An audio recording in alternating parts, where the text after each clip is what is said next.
What would you call the European Union? A hard power or a soft power? The EU likes to use the term normative power. It's an academic concept that can be translated into simple words. A normative power is a power that is confident about its norms and institutions. Europe likes to project itself in this light. It likes to think of itself as a pleasant garden where democracy and ethics thrive, where rules are respected, where everyone gets a fair chance. The reality may be quite the opposite. The European Union is grappling with a big corruption scandal. It is called Qatargate.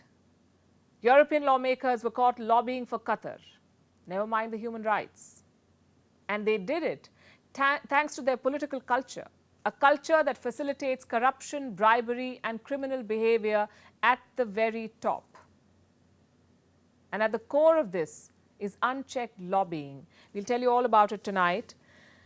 Let's start with Qatargate. The scandal came to light in December last year. The Belgian police detained European lawmakers and uncovered a pile of cash worth around 1.5 million euros. Qatargate is basically this. European lawmakers accepted bribes from Qatar and Morocco. In return, they promoted the interests of these two Arab nations in the EU. Classic quid pro quo. Some big names have been implicated, like Eva Kaili. She's a Greek MEP. MEP is a member of European Parliament. And what's the European Parliament? The legislature of the European Union. It has representatives from 27 EU nations, some 700 representatives or MEPs.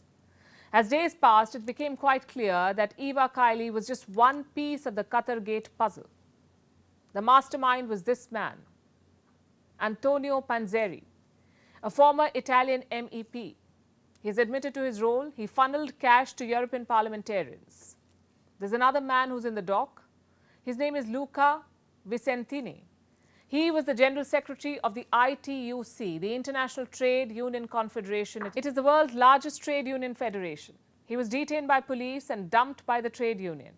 This scandal has shaken the European Union, forced it to take some decisions.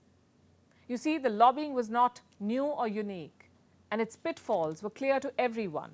The writing was on the wall, but the EU was reluctant to act. This scandal has forced it to change.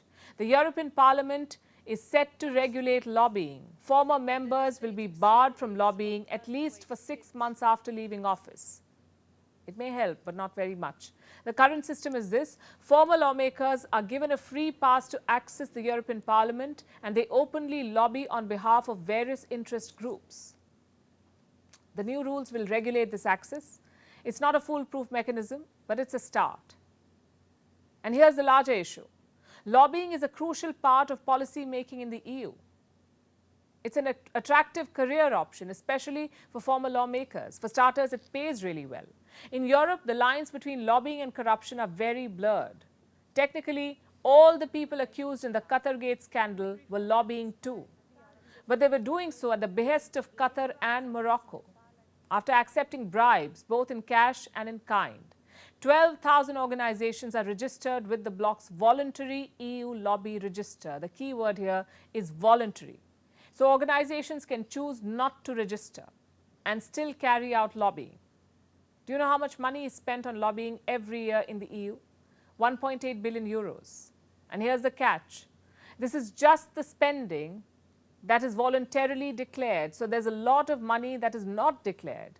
A report was published a week before Qatargate broke out. It was an analysis of 28,000 lobbying meetings involving European lawmakers, 28,000 meetings in 3 years, from 2019 to 2022. And these were just the meetings they chose to disclose. How many lawmakers disclosed their meetings? A little more than half of them. What about the rest? There's no telling what they were up to. And do you know what's the most startling loophole? Third countries are exempted from the EU's transparency rules. What are third countries? Countries that are not part of the European Union, non-EU members. They don't have to register in the EU's lobby register, which in any case is voluntary. Long story short, it's easy to be corrupt in this bloc. It's also legal in a lot of cases. And it shows that the EU has a lot of work to do before it tries to set the norms and examples for the rest of the world.